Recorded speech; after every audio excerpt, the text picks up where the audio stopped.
Hey guys, Dr. Berg here. Listen, out of all the videos that I've done, this is probably the most important video, and you'll see why. Because there is so much confusion, so much false information, that it's very complex for people. So I want to break it down step by step.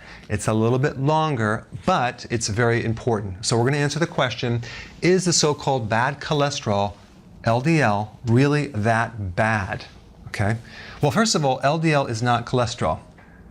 In order for it to transport cholesterol through the body, which is fat doesn't mix with water. It just doesn't mix. So the body has developed little shuttles or different particles or vehicles to transport cholesterol. Okay? And you have LDL, low density lipoprotein, and you have HDL, high density lipoprotein. LDL, which is considered bad, really is a kind of a misnomer because LDL really is the cholesterol that goes from the liver to the vascular system to the cells. So it's going through into the body, okay? HDL is the opposite. It's going from the vascular system back to the liver to be recycled or eliminated, okay? So really, these two types of proteins are exchangers that are just constantly working together to exchange cholesterol back and forth to transport cholesterol and triglycerides, which are blood fats, okay? So that's the first thing you need to understand. Let's go to the next part. Okay, so you may already know that the body makes cholesterol, right? It makes a lot, 3,000 milligrams every single day.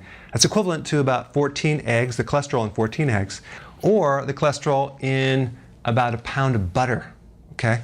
That's a lot of cholesterol. Now, why does it make so much? Well, it's there to provide raw material for cell membranes. Half the cell, all the cells in the body, are made out of cholesterol. And you have 100 trillion cells. That's why we need so much cholesterol. So it's part of the structural property of a membrane around your cell, which allows exchange back and forth of nutrients and vitamins and minerals and glucose and all sorts of things. So it also has antioxidant properties. It prevents free radical damage. It has anti-inflammatory properties. It makes vitamin D. It's the precursor, the building blocks for vitamin D. It actually helps you make bile that then helps you dissolve the fat and extract the fat-soluble vitamins from the fat that you eat. Very important. Without cholesterol, you can't have that happen. Cholesterol is there to make the stress hormone cortisol, and cortisol is essential for life.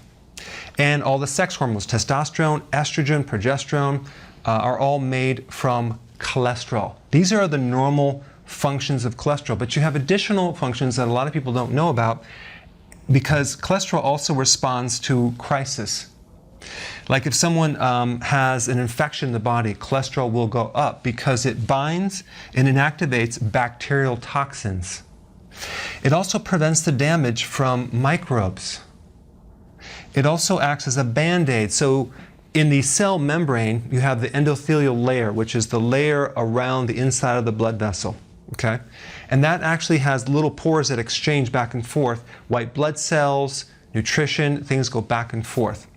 So if you were to get a little tiny lesion, ulcer, damage from various things, which I'll cover in a bit, the cholesterol is there to go in there and help heal and actually to provide a band-aid. That's the real purpose.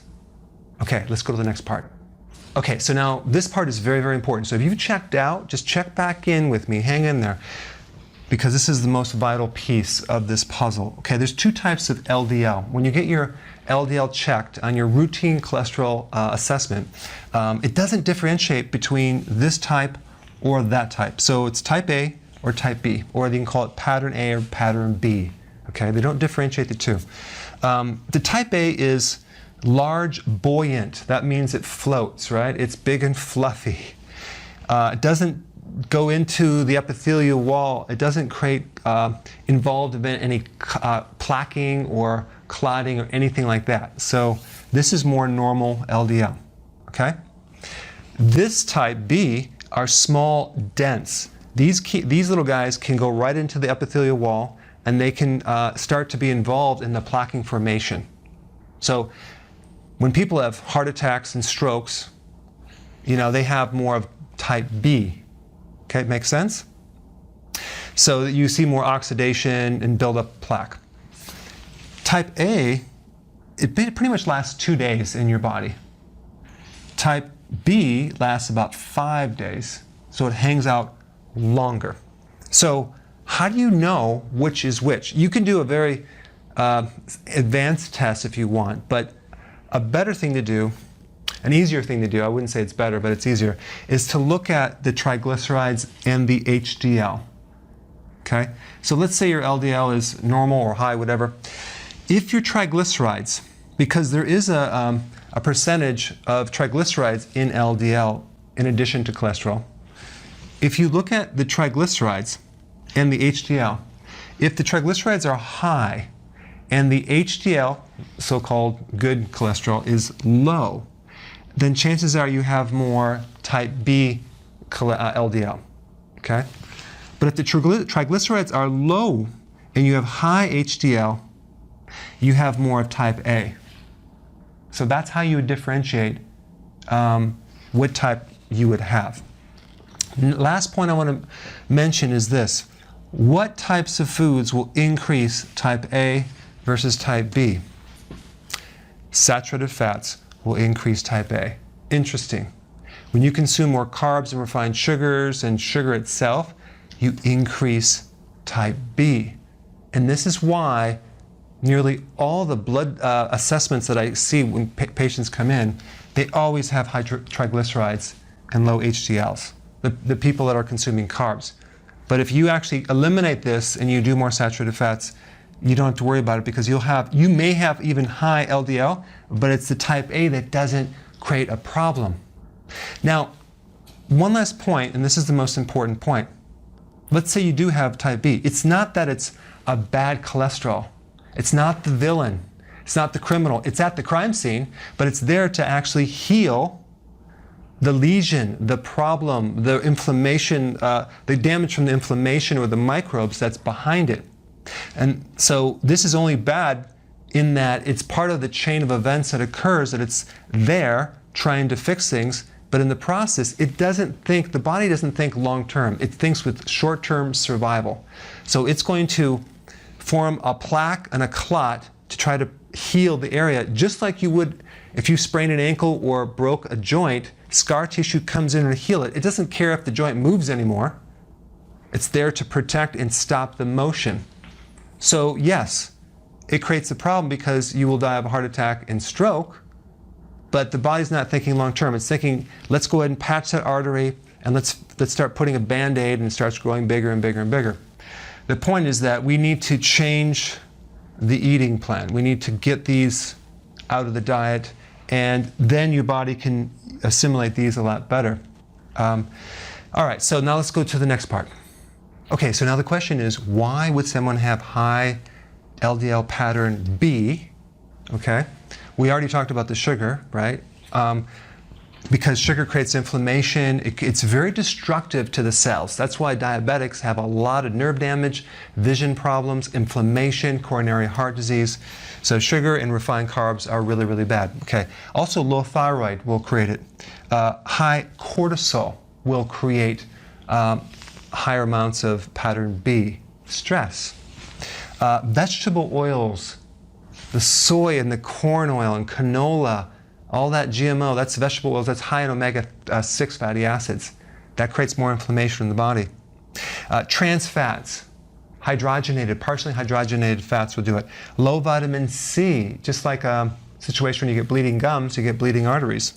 Glycation, what is glycation?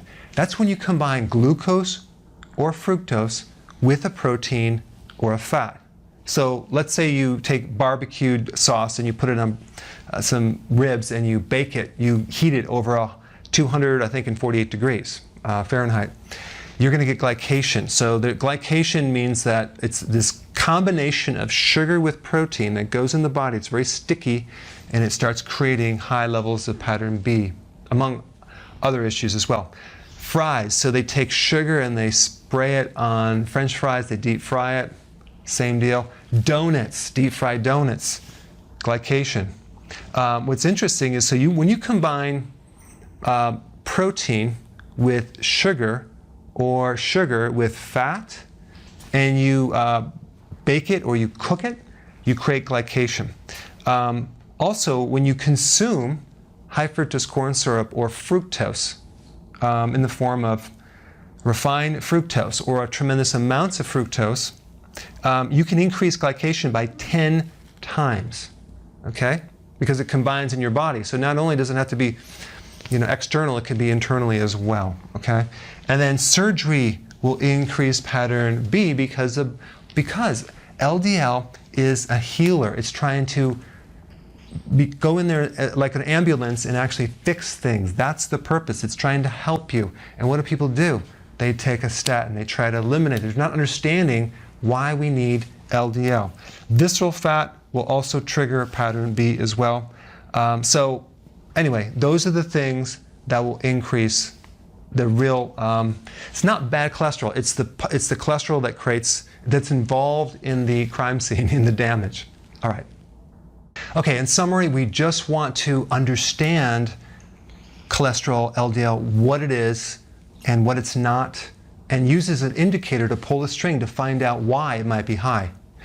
If it's higher, it could be normal if the triglycerides are normal and the HDL is normal. But if there is a problem with these, then you have to ask why. Do I have a hypothyroid issue? Am I eating too much sugar? Am I doing this? Did I just get done with some surgery or trauma? All right? Thanks for watching. Put your comments below.